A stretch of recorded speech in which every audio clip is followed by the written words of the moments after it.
అందరికీ నమస్కారం।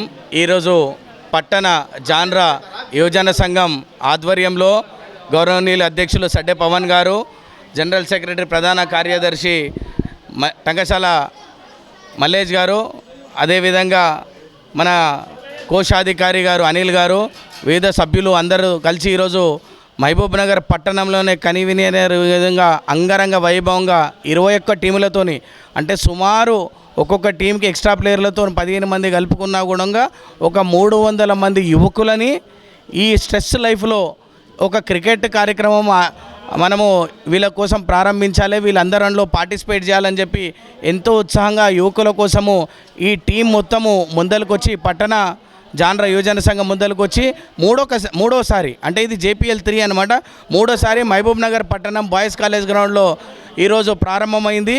ఈ 3 రోజుల పాటు ఈ పోటీలు జరుగుతాయి। ఈ పోటీలో సుమారు 21 టీములు నాకౌట్ సిరీస్ ఆడతారు। ఆదివారం రోజు ఈ ప్రోగ్రాం సెమీఫైనల్ ఫైనల్ కార్యక్రమం జరుగుతుంది।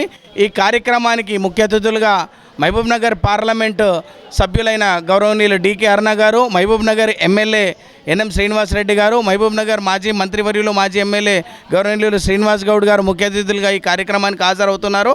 ఆ రోజు సాయంత్రం 6:30కు కునిశెట్టి కమ్యూనిటీ హాల్ పాలమూరు నందు ఈ కార్యక్రమ బహుమతి ప్రదానోత్సవం జరుగుతుంది। ఈ కార్యక్రమానికి యావత్ జాన్రా కుల బంధువులు సుమారు 35,000 నుంచి 40,000 జనాభా ఉన్న మహబూబ్ నగర్ అసెంబ్లీలో ఉన్న వాళ్ళ అందరూ ఆ రోజు ఆ కార్యక్రమాన్ని తిలకించడానికి వస్తారు। ఈ కార్యక్రమంలో ఎవరైతే కష్టపడి మా ఇంజనీర్స్ అసోసియేషన్ కానీ మా కుల బంధువులు జాన్రోలు కానీ ఎవరైతే ఎంతమంది అయితే ఉన్నారో ఈ కార్యక్రమానికి సహకరించారో వాళ్ళందరికీ పట్టణ జాన్రా సంఘం యువజన సంఘం తరఫున వాళ్ళందరికీ ధన్యవాదాలు। అలాగే ఈ కార్యక్రమాన్ని మీడియా సోదరులు కూడా ఇంకా ముందరికి తీసుకెళ్ళి ఎవరైతే యువకులు ఉన్నారో మహబూబ్ నగర్లో యువకులకు ఆదర్శంగా ఇట్లాంటి పోటీలు ఇంకా వేరే కులాలు కూడా ఐక్యమత్యాన్ని చాటుతూ వాళ్ళకు కూడా యువకులకు ఈ పోటీలోని ఆదర్శంగా తీసుకొని వాళ్ళు కూడా పెట్టాలని చెప్పి కోరుకుంటూ ఈ అవకాశం ఇచ్చినందుకు ధన్యవాదాలు।